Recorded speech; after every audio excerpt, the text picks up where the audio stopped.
Assalamualaikum warahmatullahi wabarakatuh. Perkenalkan, nama saya Cahyodita Saputro. Saya adalah salah satu dosen di program studi teknik sipil, program sarjana Universitas Teknologi Yogyakarta. Pada kesempatan kali ini, saya akan mendeskripsikan salah satu mata kuliah yang saya ampu, yaitu manajemen proyek.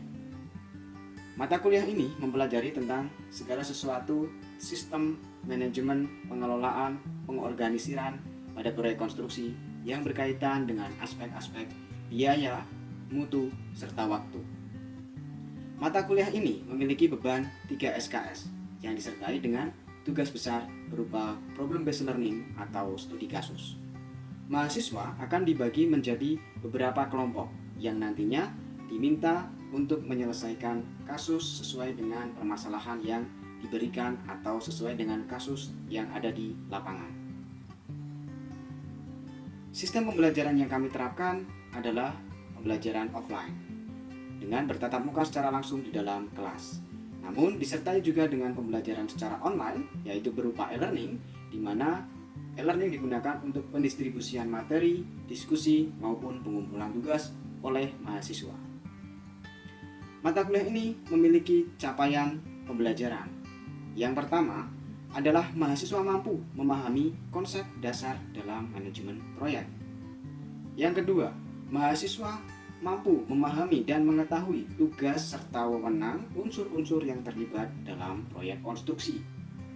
Yang ketiga, mahasiswa mampu menyusun, membuat rencana pembiayaan, penjadwalan, serta manajerial sistem operasi dalam proyek konstruksi. Dan yang keempat, mahasiswa mampu mengevaluasi kinerja dari sebuah proyek konstruksi. Mata kuliah ini mempelajari tentang beberapa materi pokok. Yang pertama adalah prinsip dasar manajemen proyek konstruksi. Yang kedua, struktur organisasi pada proyek konstruksi. Yang ketiga, konstruksi ramping atau lean construction. Yang keempat, sumber daya pada proyek konstruksi.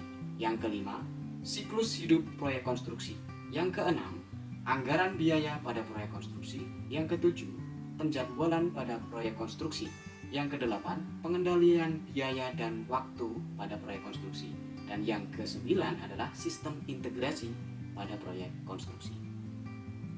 Sedangkan sistem penilaian yang kami terapkan di sini yaitu pertama, hasil evaluasi UTS dan UAS dengan bobot 60%. Yang kedua, tugas serta tugas besar dengan bobot 25%. Dan yang ketiga, keaktifan dan kehadiran mahasiswa dengan bobot 15%. Adapun video atau salah satu contoh pembelajaran kami di dalam kelas dapat dilihat dalam tayangan berikut ini. Baik, bismillahirrahmanirrahim. Assalamualaikum warahmatullahi wabarakatuh. Baik, selamat pagi teman-teman semua. Mari kita awali pertemuan hari ini dengan berdoa menurut agama dan keyakinannya masing-masing. Berdoa dipersilakan. Berdoa selesai.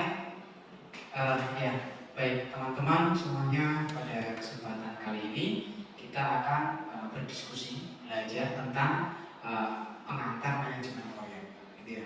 Nah, sebelum kita belajar lebih dalam tentang manajemen proyek, khususnya proyek konstruksi, nah, di sini kita perlu ketahui dulu apa itu definisi dari manajemen dan apa definisi dari proyek, ya. Nah, oke. Manajemen dari kata manage itu artinya adalah apa? Mengatur, mengelola, ya. Merencanakan itu termasuk salah satu dalam pengelolaan, ya. Nah, lalu apa yang kita atur, apa yang kita kelola? Ketika kita berbicara tentang manajemen, itu banyak hal yang bisa kita atur, kita kelola. Nah, oleh karena itu di sini kita spesifikkan, kita persempit yang kita atur, kita kelola itu adalah sebuah proyek, ya. Dan lebih sempitnya lagi atau lebih spesifik lagi adalah proyek konstruksi. Nah, pada dasarnya proyek sendiri, ya, itu memiliki definisi yang luas. Jadi apa itu proyek tidak hanya ada di dalam dunia konstruksi, tapi proyek itu ada di setiap kegiatan. Nah, kegiatan apa? Proyek itu adalah kegiatan yang membutuhkan atau mengerahkan sumber daya, sumber daya, serta perlu adanya pengorganisiran atau pengelolaan, pengaturan, gitu ya. Dan memiliki tujuan yang spesifik, tujuan yang khusus, tujuan yang khusus, serta jangka waktu yang terbatas. Nah, sekarang coba kita lihat adakah proyek yang jangka waktunya tidak terbatas. Nah, itu tidak ada ya. Ketika kita melihat apa nama proyek selalu dilampiri dengan di situ ada jangka waktu pelaksanaannya berapa hari kawinan. Di situ ada rencana anggaran biayanya atau anggarannya sekian miliar misalkan. Nah, dua hal itu yang menjadi indikator utama dalam sebuah manajemen proyek konstruksi. Nah, oleh karena itu adanya banyak sumber daya yang dibutuhkan, adanya banyak sumber daya yang beragam, itu harus dikelola dengan baik. Bagaimana ceritanya kalau kita ini memiliki semua sumber daya yang dibutuhkan, tapi tidak dikelola? Ya, nah seperti itu. Nah, pada kesempatan kali ini tuh di sini teman-teman sekalian ini sedang melaksanakan proyek secara tidak langsung yang mungkin tidak kalian sadari. Nah, proyek apa? Proyek apa yang sedang kalian kerjakan sekarang? Ya, proyek apa? Ya, tujuan kalian kuliah untuk apa? Untuk nantinya dapat gelar sarjana teknik. Nah, oleh karena itu proyek kalian itu adalah proyek menuju sarjana, misalkan seperti itu, ya kan? Itu proyek kalian butuh sumber daya tidak ketika kalian kuliah? Butuh, ya kan? Butuh waktu tidak? Butuh. Dibatasi waktu tidak? Dibatasi. Perlu dikelola tidak? Perlu. Nah, oleh karena itu adalah sebuah proyek ya. Definisi proyek seperti itu. Nah, untuk proyek konstruksi tujuannya lebih spesifik. Misalkan proyek pembangunan gedung laboratorium. Nah, yang sedang dibangun sekarang. Tujuannya apa? Tujuan pembangunan gedung laboratorium. Ya, untuk tujuan proyeknya adalah untuk mendirikan bangunan guna meningkatkan fasilitas kampus kan seperti itu. Ya kan? Tapi tujuan proyeknya adalah untuk mendirikan bangunan yang baik, bangunan yang berfungsi dengan baik, kuat, gitu kan. Nah, itu. Kalau tujuan dari bangunannya yang sudah jadi mungkin untuk meningkatkan fasilitas. Tujuan proyeknya adalah untuk kita melaksanakan proyek itu dengan baik, gitu, ya kan. Nah, jadi manajemen proyek konstruksi misalkan itu adalah proses pengorganisiran mulai dari perencanaan, pelaksanaan hingga apa? Apakah proyek itu berhenti setelah selesai dilaksanakan? Ada tahapan apa lagi setelah pelaksanaan? Ada perawatan. Nah, dari sini kita bisa simpulkan bahwa proyek tidak selesai ketika sudah dilaksanakan, tapi perlu adanya perawatan dan operasi, ya, pemanfaatan. Ya, banyak proyek yang selesai dibangun tapi tidak dapat dioperasikan, ya kan? Banyak contohnya ya. Nah, seperti itu. Oleh karena itu tahapan setelah pelaksanaan itu adalah pemeliharaan dan operasi, gitu. Nah, pemeliharaan itu sifatnya ada yang rutin, ada yang berkala, ada yang rekonstruksi.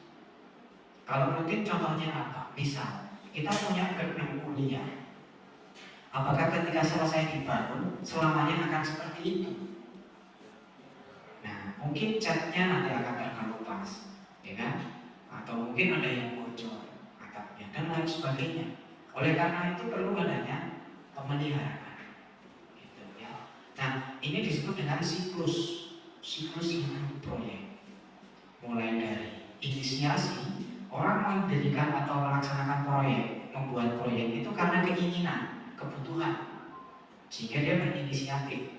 Oh, saya ini kepengen eh, jadi sarjana teknik, atau saya pengen kerja di BUMN, di kontraktor, maka kalian pasti ingin kuliah di bidang tertentu supaya bisa bekerja di sana, ya kan?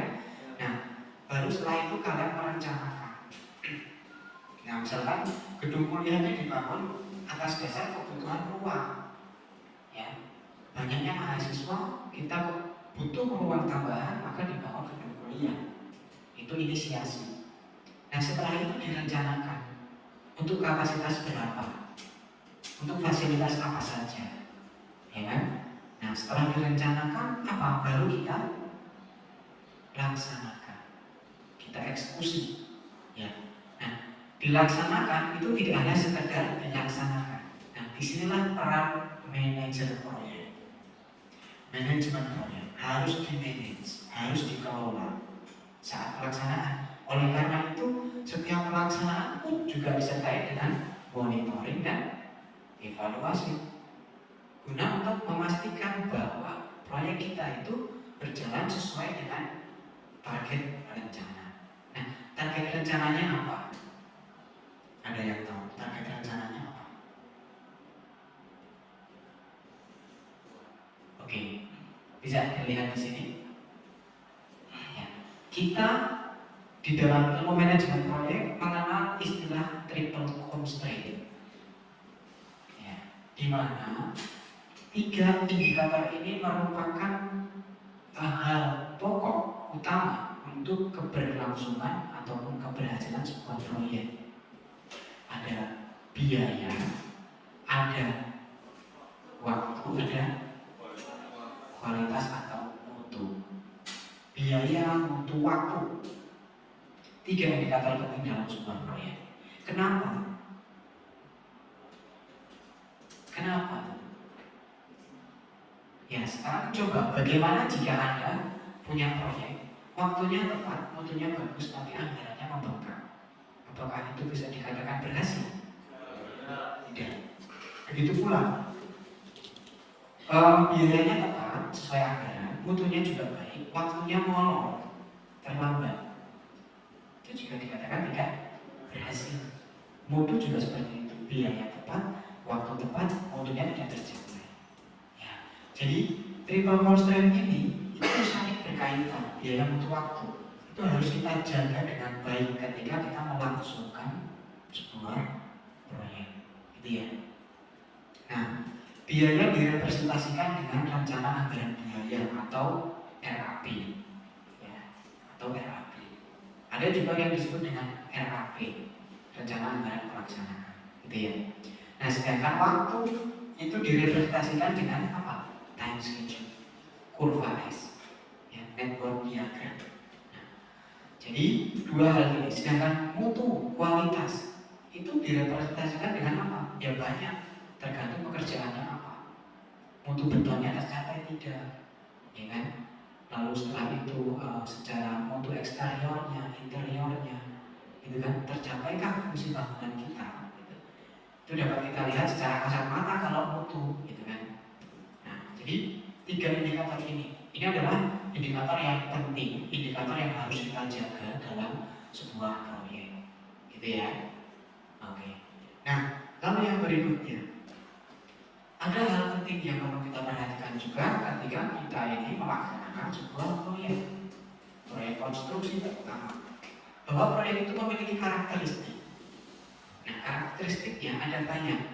Beberapa di antaranya, yang pertama, proyek harus memiliki tujuan yang jelas. Tidak ada proyek yang tidak memiliki tujuan. Kalau tidak ada tujuannya, maka itu tidak bisa disebut sebagai proyek. Ya.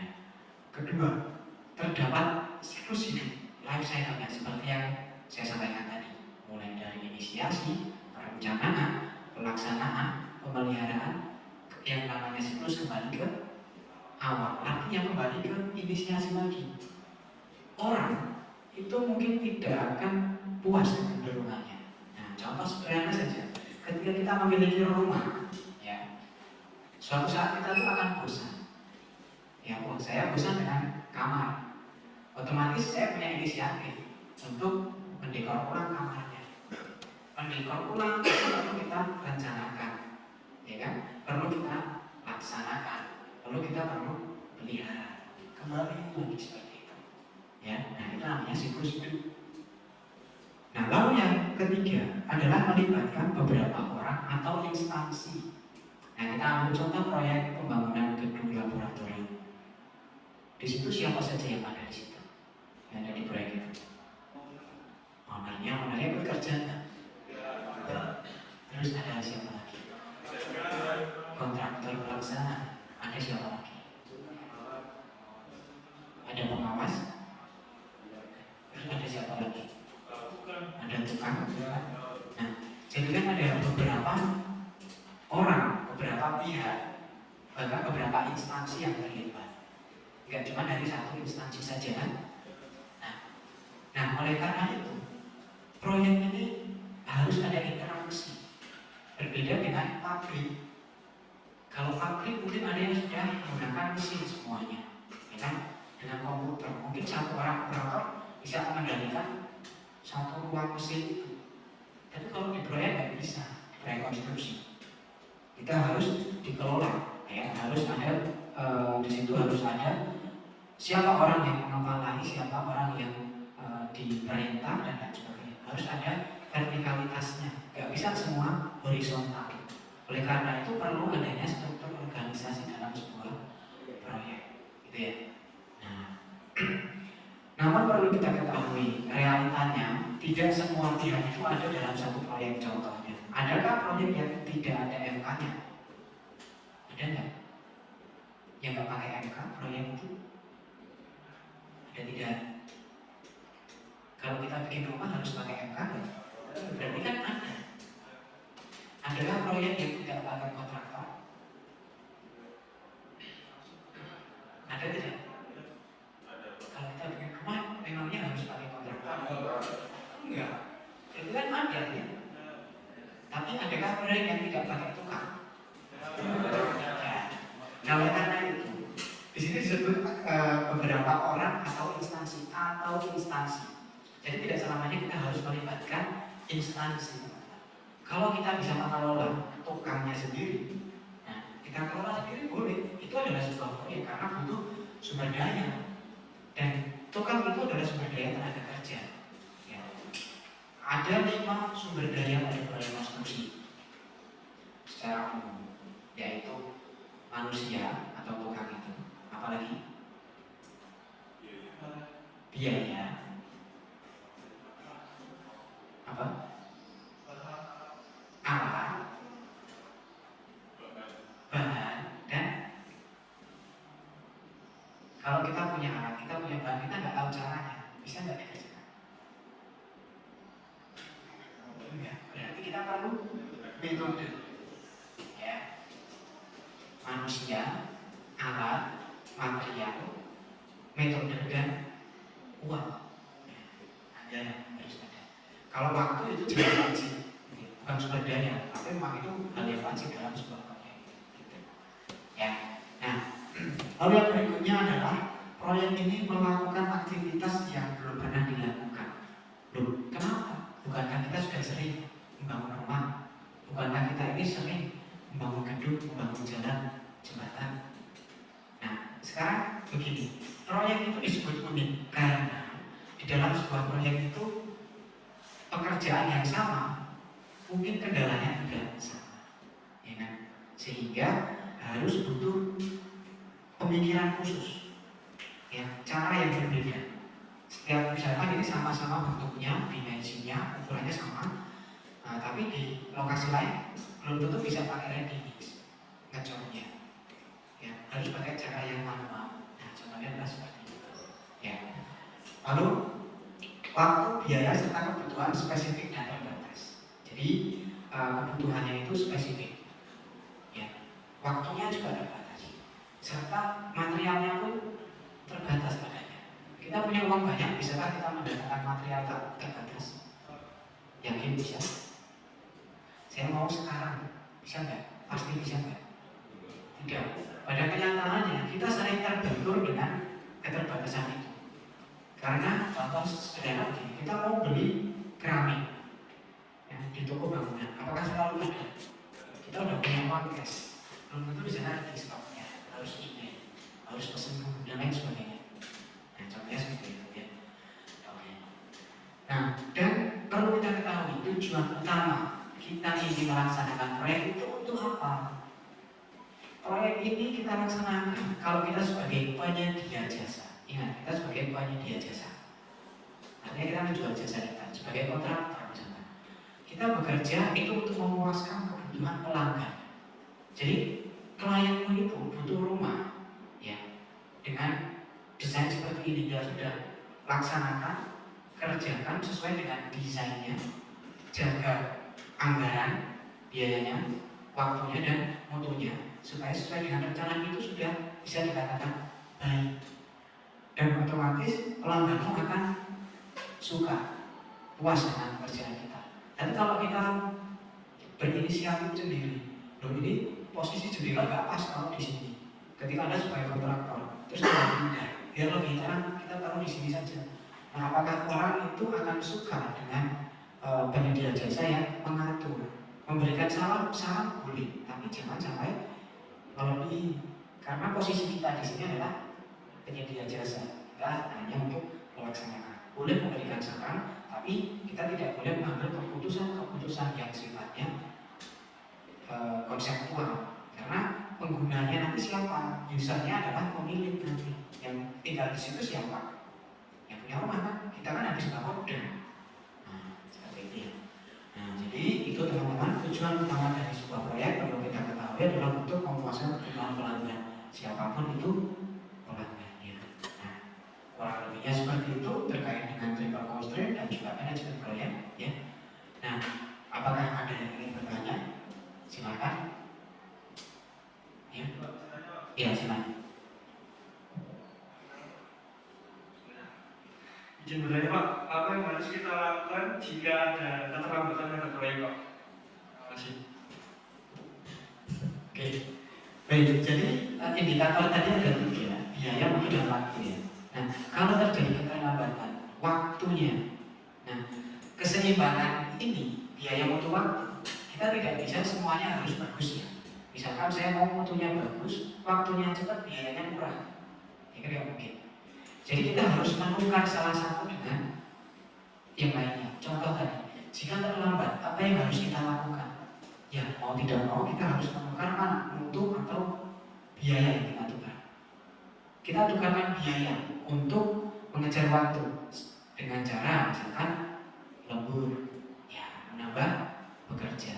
Nah, jadi 3 prinsip ini kalau kita sudah pahami konsepnya, kita akan tahu apa yang harus kita lakukan secara konsep dan dengan berbagai alternatif tentunya. Ya tadi seperti lembur bisa, tambah tenaga bisa, shift bisa, dan lain sebagainya. Mungkin ada cara yang lainnya, gitu ya. Oke, ada lagi mungkin? Silakan. Iya silakan.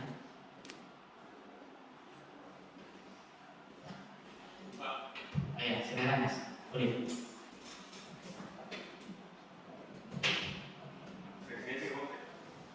Apa perbedaannya rancangan anggaran biaya dan rancangan anggaran pelaksanaan Pak? Terima kasih. Ya, oke, baik. Ya, jadi representasi dari biaya tadi ya, itu adalah rencana anggaran biaya, ada juga rencana anggaran pelaksanaan, gitu ya. Nah, yang membedakan adalah rencana anggaran biaya itu adalah biaya yang kita susun, kita buat untuk kepentingan penawaran lelang, di mana di dalam rencana anggaran biaya itu tersusun rinci sesuai dengan peraturan yang berlaku, yaitu analisa harga satu dari peraturan pemerintah yang berlaku, dari harga bahan, harga upah, harga alat sesuai dengan wilayah yang berlaku atau wilayah di mana mereka dibangun. Nah, namun untuk rencana anggaran pelaksanaan itu adalah biaya yang dikelola oleh penyedia jasa, yang ownernya pun boleh tidak tahu atau tidak perlu wajib tahu. Gitu. Sehingga besaran RAP atau rencana anggaran pelaksanaan itu kecenderungannya adalah lebih kecil daripada rencana anggaran biaya. Nah, contoh sederhananya begini, ketika di analisa harga satuan kita kita selalu melihat ada mandor, kepala tukang, tukang pekerja, ya kan, di setiap pekerjaan. Namun realitanya yang kita lihat adalah apakah kepala tukang itu pasti ada. Ya mungkin satu proyek kepala tukangnya cuma satu. Mandor itu setiap pekerjaan ada enggak? Nah mungkin satu proyek mandornya cuma satu. Nah sehingga untuk rencana anggaran pelaksanaan, nah bagian-bagian itu yang bisa kita buat untuk efisiensi gitu. Sehingga RAP pasti lebih kecil dari RAP. Tidak mungkin RAP lebih besar. Nanti toko kita. Kan? Nah, jadi seperti itu. Ketika Anda sebagai penyedia jasa terutama kontraktor, pastikan Anda bisa menghitung RAP dengan tepat. Jangan sampai ketika Anda menjadi kontraktor, Anda tidak bisa membuat perhitungan RAP-nya, rencana anggaran pelaksanaannya, karena tidak sama, gitu ya. Nah, mungkin seperti itu. Oke, apakah ada lagi? Atau sudah cukup mungkin ya? Oke, baik. Itu tadi ya, jadi dapat saya simpulkan, kita tarik kesimpulannya bahwa manajemen proyek adalah ilmu yang mengatur, mengkoordinir, mengelola sumber daya pada sebuah proyek, ya, dan dikelola oleh beberapa orang, dibatasi oleh sumber daya dan waktunya, dan memiliki tujuan yang jelas. Gitu ya. Lalu tujuan utama dari kita melaksanakan proyek, ya, itu adalah untuk memuaskan pelanggan. Sekali lagi itu yang harus kita ketahui. Kecuali itu proyek pribadi Anda, ya. Nah, oke, mungkin itu yang dapat saya sampaikan untuk pertemuan kali ini. Kurang lebihnya saya mohon maaf. Terima kasih atas kehadirannya. Kita akhiri dengan berdoa. Berkah kepada Tuhan masing-masing. Berdoa dipersilakan. Berdoa selesai. Saya akhiri. Wabillahi taufiq wal hidayah. Wassalamualaikum warahmatullahi wabarakatuh.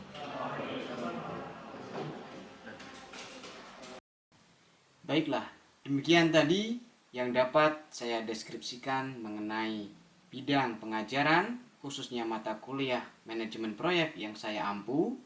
Terima kasih atas perhatiannya. Semoga video ini bermanfaat. Akhir kata, wassalamualaikum warahmatullahi wabarakatuh.